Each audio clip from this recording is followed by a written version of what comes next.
I didn't even know my uncle had a basement until I inherited his house. There was a locked door under the stairs, sealed with rusted nails and a chain. Inside, I found a dusty box labeled "Do Not Watch." I watched it, and now I can't sleep without vomiting blood. When my Uncle Raymond passed, the only thing I inherited was his decrepit 2-story home in the outskirts of Cedar Hollow, a town so small it doesn't appear on most maps. It was the kind of place people drove past and never gave a second thought. A peeling Victorian with boarded-up windows, a yard tangled with weeds, and the scent of rotting wood clinging to the porch like mildewed. I hadn't seen Uncle Ray since I was 9. Mom used to say he was sick in the head, though no one ever specified how. Just stories, whispers of strange behavior, lights flickering at odd hours, and a neighbor who once saw him burying something in the yard at 3 in the morning. When I stepped inside, the air was thick with dust and silence. The walls bore faded wallpaper, torn at the seams, and the floorboards groaned with every step like they resented being walked on. I figured I'd sell the place after a quick cleanup, maybe flip it. That was the plan, until I found the door. Beneath the stairs. It was strange because I'd walked past it 3 times and hadn't noticed it. The panel was nearly flush with the wall, painted over to blend in. But something made me stop that 4th time. Maybe it was the cold air leaking through the seams. Maybe it was the faint noise, like breathing. The door was sealed shut. Not just locked, nailed and chained from the outside. There were at least 5 thick nails driven in with force and a rusted iron chain looped twice around the handle, fastened with an old padlock. No one seals a door like that unless they're trying to keep something inside. That I should have walked away, but I didn't. That it took me nearly an hour to pry everything loose. The chain snapped with a metallic groan, and the door creaked open to reveal a steep set of wooden stairs descending into pitch black. No light, no sound, just a stale breath of air that smelled like mildew and something far worse. Something coppery and warm. That I used my phone's flashlight and began descending. The basement was like a snapshot from another era. Dust-caked shelves lined the walls, filled with yellowed books, jars of preserved insects, and stacks of VHS tapes. There must have been hundreds. Some were labeled Animal Studies, Reel 3, March 1993, Subject 14. Others had no markings at all. .1 tape lay out of place, resting on a broken TV stand in the center of the room. It had no label, no markings, just a sticky residue on the edge that looked suspiciously like dried blood. Of course, I took it upstairs. That I still had an old combo VHS/DVD player in a box from college. It worked miraculously. I inserted the tape and hit play. Static filled the screen for 10 seconds.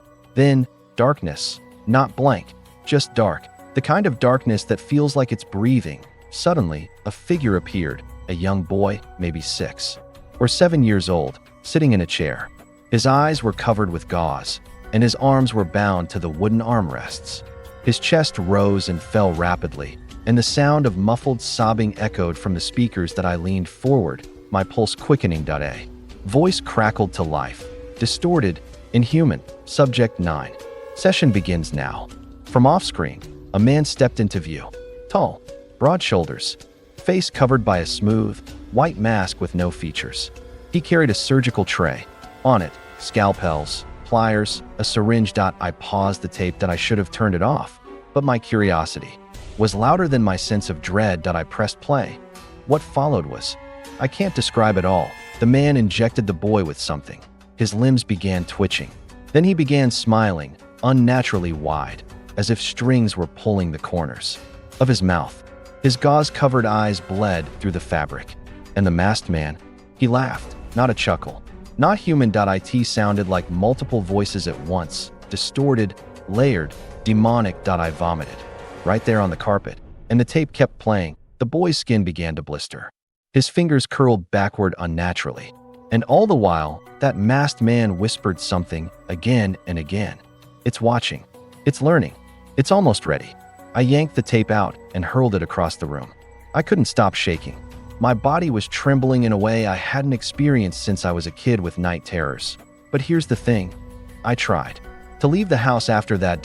I grabbed my bag, bolted for the door, but it wouldn't open. Not locked, just wouldn't move. Windows? Same story. And my phone. The screen was flickering. The camera app kept opening by itself. Every time I glanced at the gallery, a new picture appeared of me watching the tape. Taken from behind, I was alone. Or I thought I was. That night, I heard footsteps above my room. Heavy, measured, and every few minutes, something scratched. At the basement door, I had resealed with everything I could find. I didn't sleep. I stared at that door until the sun rose. The next day, I returned to the basement. Something compelled me. I told myself I needed answers. But in truth, I think it was the voice. I could hear it now, in the back of my skull. A whisper that never left. I searched through the tapes. Each one was worse than the last. Different children, different rooms, different procedures. The masked man was always there. But one tape chilled me to the bone, because on this one, the camera panned to a calendar on the wall, and the date was next week, and the subject? His name was scribbled in the corner. It was my name. The VHS tape showed children screaming, a man in a white mask performing unspeakable experiments, and a date scrawled on the wall. That date was next week, and the boy's name on the footage wasn't random. It was mine. Now every TV in the house turns on at midnight, playing more tapes that I never pressed play on. Asterisk, I didn't sleep the night I saw my name on the tape. Who could? I sat in the corner of the living room, knees hugged to my chest, watching the walls, watching the doors, listening. Every sound in that rotting house became amplified. Every creak in the walls, every sigh of wind against the windows, it all sounded like him. The man in the mask. That I tried to tell myself it was some elaborate prank, a sick joke, maybe some unhinged local filmmaker with a taste for shock horror. But that didn't explain why the calendar in the video had next week's date, or why, after I tried to throw the tape into the fire, it didn't burn. That's not a figure of speech. It literally didn't burn. The flame curled around the cassette, dancing like it was afraid to touch it. No melting, no smoke, just a hissing sound and a sudden gust of cold that extinguished the fire completely. Then came the knock. 3 knocks. Precisely timed. Heavy. The basement door. I froze. Not the front door. Not a window. The basement door. The one I'd chained shut again after watching the tapes. But now, the chain hung loose. The lock was on the floor. Broken. I didn't hear. It happened. It was like someone, or something, wanted me to know it had been undone. That I was no longer the one watching the tapes. They were watching me. I stepped backward slowly, grabbing the nearest object for defense, an old fireplace. Poker. My hands were trembling so badly it clanged against the wood floor, echoing through the house like a scream. Silence followed. Then the door creaked open just an inch. I bolted upstairs and slammed my bedroom door shut behind me, throwing the dresser in front of it. I didn't care how childish it felt. I needed a wall between me and that thing, whatever it was. That night, the dreams started. Not dreams, exactly. Visions. I saw myself bound to a chair. Just like the boy.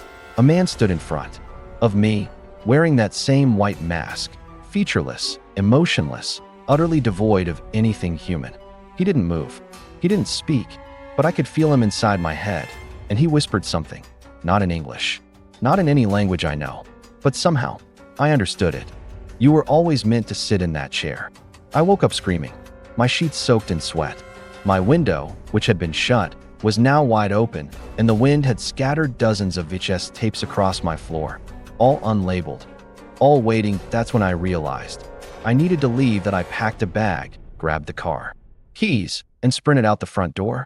Only, the world outside wasn't right. The sky was the wrong shade of blue, a sickly, jaundiced hue that made the trees look like they were wilting.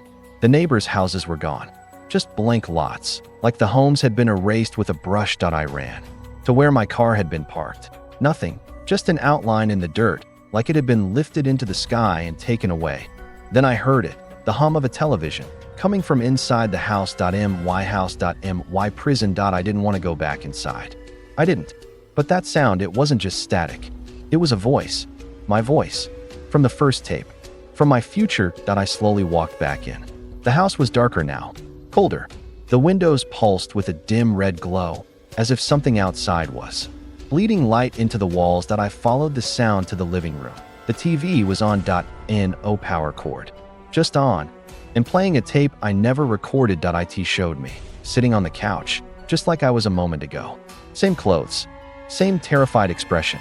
But then the me in the video stood up and began walking toward the camera. He got closer, closer, until his face pressed against the lens. Then his eyes rolled back and blood poured from his mouth. "You're already on the tape," he whispered. The screen went black, and I heard the click of a VCR tray ejecting in the other room. That was impossible. I had only one VCR, and it was right in front of me. I crept toward the hallway. I in the guest room. I found another TV, another VCR, and another tape. It was already halfway through playing.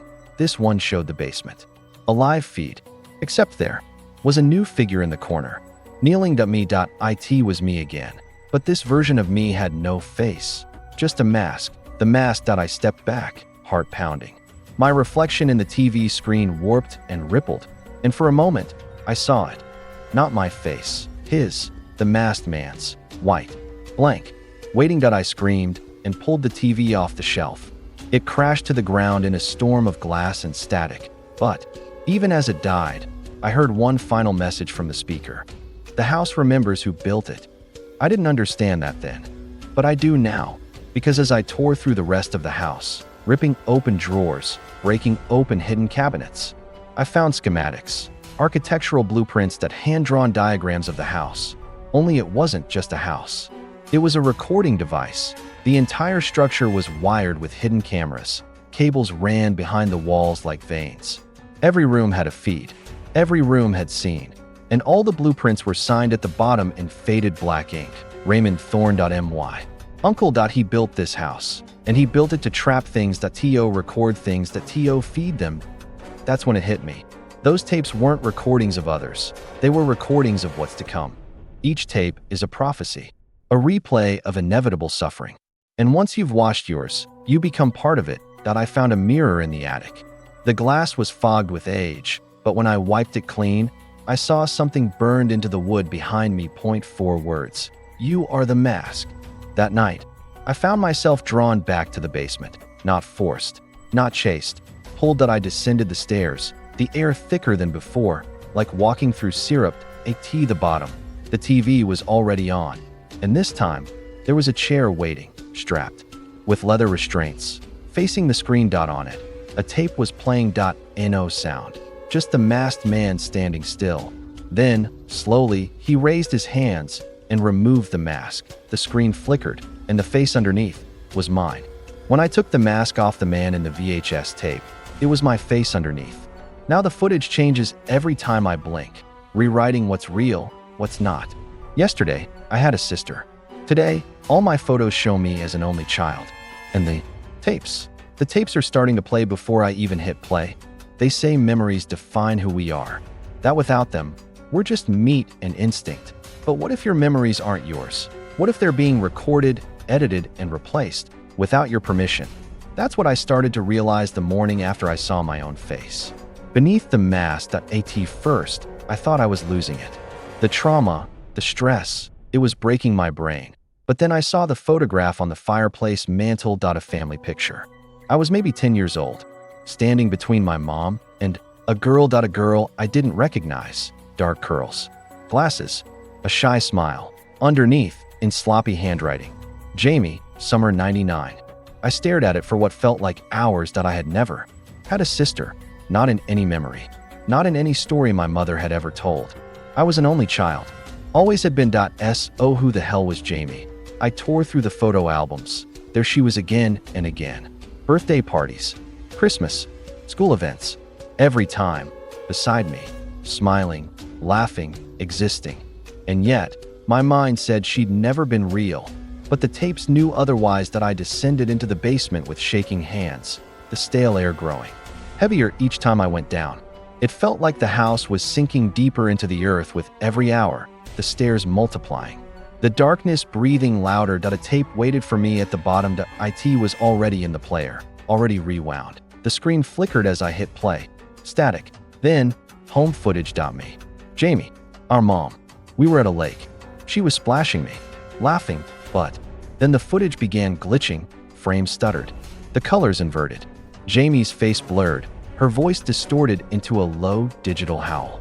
Suddenly, the picture sharpened again, and she was gone, erased mid-frame. The water rippled where she had just been. And on the far bank, the masked man stood silently, his feet submerged, holding a broken camcorder. I paused the tape, heart thundering. I ran upstairs and called my mom. I needed to hear it from her. She picked up on the second ring. "Hey, honey. Mom, did I ever have a sister?" A pause. Too long. "What kind of question is that? Just answer me. Jamie, did I ever? Who told you that name?" Her voice changed, became brittle, on edge. "It's on the pictures, Mom. The ones from the lake and Christmas, and there's no Jamie," she snapped. "There never was.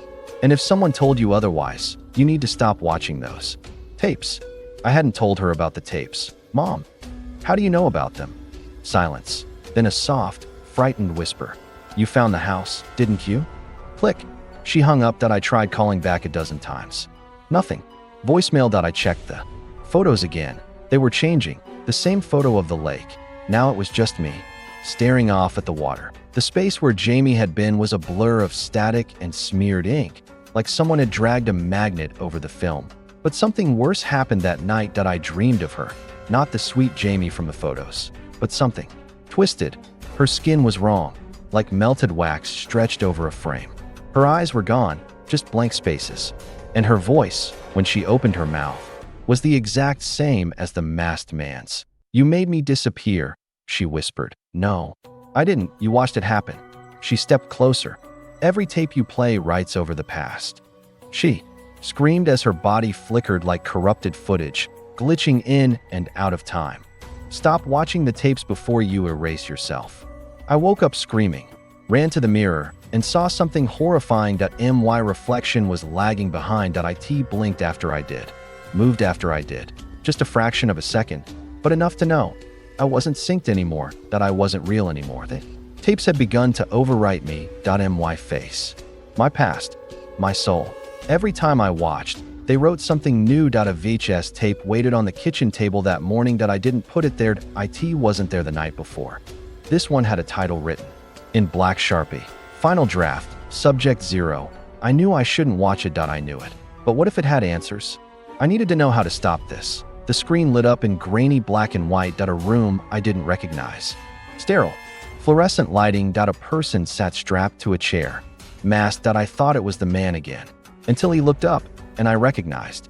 The shirt I was wearing. It was me. But not just that. In the footage, someone else was filming me, walking around the chair, breathing heavily, whimpering. The camera lowered, just briefly, long enough for a reflection to catch on a metal surface. It was me again.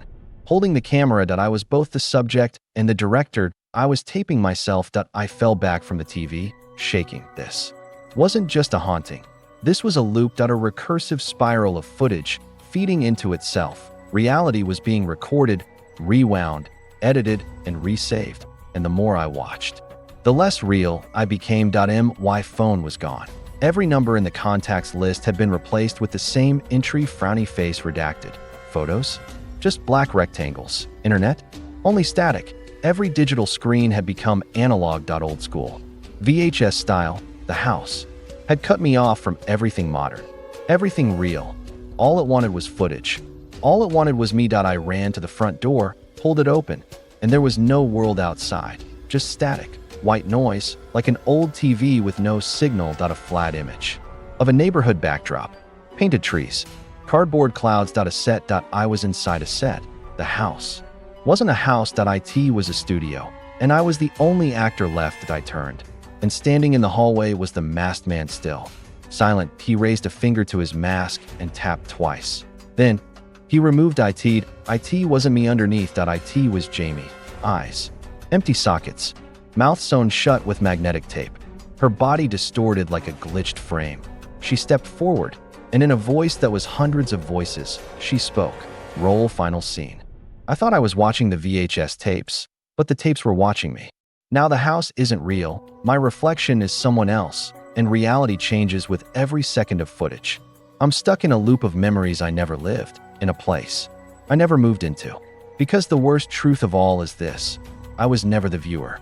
I was always the subject. The masked man, Jamie, stood in the hallway like a nightmare, bleeding through reality.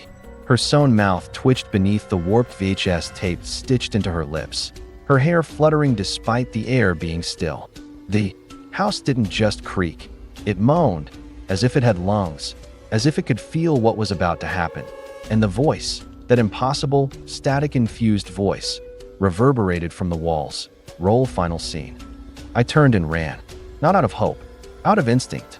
But there was nowhere left to run. Every door I opened led to a different version of the same place. The living room warped into a child's hospital room. The hallway bled into a prison corridor. The kitchen became a black void with floating cameras suspended mid-air like silent drones. Reality wasn't stable anymore. That IT was a poorly edited film with too many overlapping reels, and I was losing track of who I was. Each mirror showed someone. Different now. Sometimes it was me, but younger or older or screaming in silent agony with blood pooling beneath my eyes. Sometimes it was Jamie. Other times, the reflection simply stood still while I moved, blinking after I blinked, smiling when I didn't. I tore down the hallway toward the attic. It felt like the highest place, the farthest from the basement, the tapes, the editing room of this hell. The air grew thinner with every step. The stairs stretched longer. The banister was covered in film strips, thousands of them, unspooling, endlessly, playing flickers of my life. Moments I remembered, and others that never happened. In one clip, I was 5, holding my dad's hand. Except I never knew my dad. He died before I was born, didn't he? Another clip showed me locking Jamie in a closet, her fists pounding, her voice muffled. Please, let me out. I had no memory of that, but I felt it. A surge of guilt. Recognition. The attic door appeared ahead, then blinked out of existence. It was replaced by a TV. A large, antique cabinet-style set humming with light. On the screen was me, sitting in the basement chair, eyes sewn shut, lips moving. Subtitles appeared, typed in a red flickering font. Do you remember what you did to her? I backed away. No, I don't. I didn't do anything. The screen glitched. The subtitle changed. Then why did you film it? The TV cracked. Blood poured from the seams in the wood. Behind me, the floorboards groaned, and something stepped into the room. I turned. Not Jamie, not the masked man. It was me, but taller, paler, with no eyes, just empty sockets filled with magnetic tape, writhing like worms. Its mouth stretched wider than humanly possible, full of TV static and reels of spinning film. It opened its arms and said in my own voice, "You're almost complete." I fell, backward, through the floor, not metaphorically. I literally dropped through the rotted wood like falling into water. But it wasn't water. It was footage, reels, dozens, hundreds, each one playing simultaneously, each one showing me, dying, changing, becoming the mask. Each version had a different ending. In one, I hung myself in the basement. In another, I bashed my own head in with a VC arc. In another, Jamie stood over my lifeless body with the mask in her hands, whispering, "Now you'll understand." But one tape, one, was different. It was paused, unfinished. The screen read, "Final scene, pending input." I reached for it. The world shattered. I awoke strapped to the chair, just like the kids in the tapes, leather digging into my wrists. The television buzzed in front of me. No one was there, but I could feel them behind the walls. Watching, recording, editing. A whisper echoed from above. "Tell us your version, subject 0. The TV blinked to life. Footage played. It was the entire story. Me discovering the door, watching the first tape, seeing Jamie disappear, the reflections, the calls, the endless distortions, everything. Except something changed this time. The end. The screen cut to me in the chair. I watched myself stare into the lens, then speak. "This isn't a recording." He leaned forward. "This is a broadcast." My head spun. If it was a broadcast, then someone else was watching me. That's when I saw the red recording light on the camera above me flicker off, and the static cleared from the television. A new image appeared. A man, sitting at home, watching a TV, frozen, pale, eyes wide. He was watching this. He was you. The masked man's voice returned, layered over itself in glitching tones. And now the tape continues with them. The walls fell away, the house crumbled, and I stood alone in a black void surrounded by floating TVs, all showing you, reading this, watching this, becoming this. I thought it was over when the tape ended. But now the TVs won't stop turning on, and every screen I pass shows me, moments before I arrive. People I know are acting like I'm already dead, and I keep seeing versions of myself watching from the static. This isn't a haunting, it's a replication. And I'm what's being copied that I don't remember how I got out of the house, or maybe I never left. It's hard to say when time has stopped obeying the rules, when your shadow lags behind and your reflection doesn't mimic your movements anymore. What I do remember is the static that IT followed me, buzzing softly in every room, crawling through every speaker. Every digital screen glitched for a second as I passed, and the faces of people I used to know now blur at the edges, like they're rendering too slowly.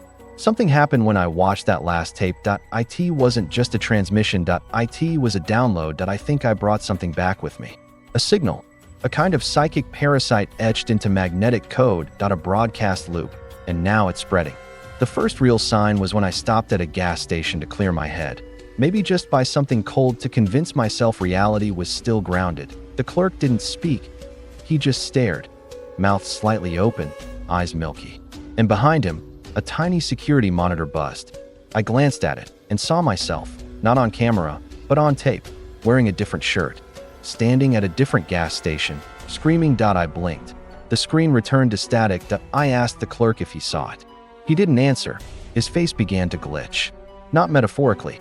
I mean literally, like a paused frame skipping forward and backward, blurring every few seconds. His voice crackled as he finally said, "You're duplicating." Then he collapsed. I ran, left everything in the car, tried to find someone, anyone, but the streets weren't right. They were repeating, same old man walking his dog, same woman pushing a stroller. Over and over. I followed the same path 4 times, and passed the same parked car with the same broken taillight every time.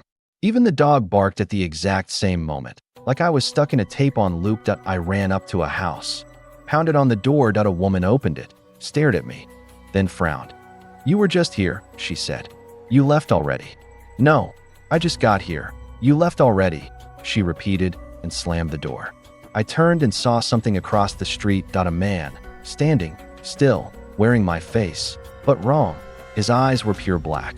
His skin had that flickering VHS warble, like tracking was failing on his body, and he lifted a camcorder, pointed it at me, then hit record. I blacked out. When I woke up, I was in a motel, but not one I remembered entering. The lights buzzed overhead. Static hummed through the air vent, and on the wall opposite the bed, a TV. Already on, already playing. The footage showed me sleeping in that very bed. The timestamp matched the current time to the second live feed, and then the screen split. Another image appeared beside it, another motel room, another me, sleeping, but not quite right. His chest was still, too still, like he wasn't breathing. And slowly, as I watched, he sat up, eyes already open, looking into the screen, into me. Then he smiled, wide, cracked, unnatural, and whispered, "You're just the first copy." The TV exploded. I covered my face. Glass flew everywhere. Blood poured down my arm from the shards, but I didn't feel it. Because something had shifted in the air. I wasn't alone. The motel mirror rippled, and the version of me inside stepped out. He wore the mask, not the white mask from the tapes, but a mask of my own face, like a latex skin peeled from my features and stretched back over his. He moved jerky, like broken film animation, but he spoke clearly. "They've made others. More stable, smarter, closer to the original. You're obsolete now." I threw a lamp. It passed through him like vapor. He didn't flinch, he just tilted his head, then whispered, "Erase yourself before they overwrite everything." Now I'm on the run again, but it's worse now, because the duplicates are real. They walk in daylight, go to work, sit at cafes. They look like me, talk like me, but they're not me. They're what the broadcast made, what the tapes built. I tried to confront one. Caught him alone in an alley. He looked at me like a disappointed twin. "You're unstable," he said. "You're not real." I growled. He smiled. "No, you're not updated." Then he vanished in a flicker of film grain. I've been recording everything since then, writing it all down, because it's the only thing left that feels solid, real, but even that's changing. This notebook I'm writing in, half the pages are already filled with handwriting that isn't mine. Entries I don't remember writing, descriptions of things that haven't happened yet, and at the bottom of one page, written in black ink, "If you're reading this, You're already part of the tape. The final proof came last night. I set up a camera to watch myself sleep, just like the tapes did. When I played it back this morning, the footage was normal. At first, me sleeping, tossing, turning. Then I sat up, looked into the lens, and said, "Stop recording. You're only making it worse." The screen glitched, the timestamp changed, and the next frame showed me gone. Just an empty bed. Asterisk. Thank you for watching. Your copy has been saved. You will forget this message within 48 hours. Until then, don't look at your reflection. It's watching back.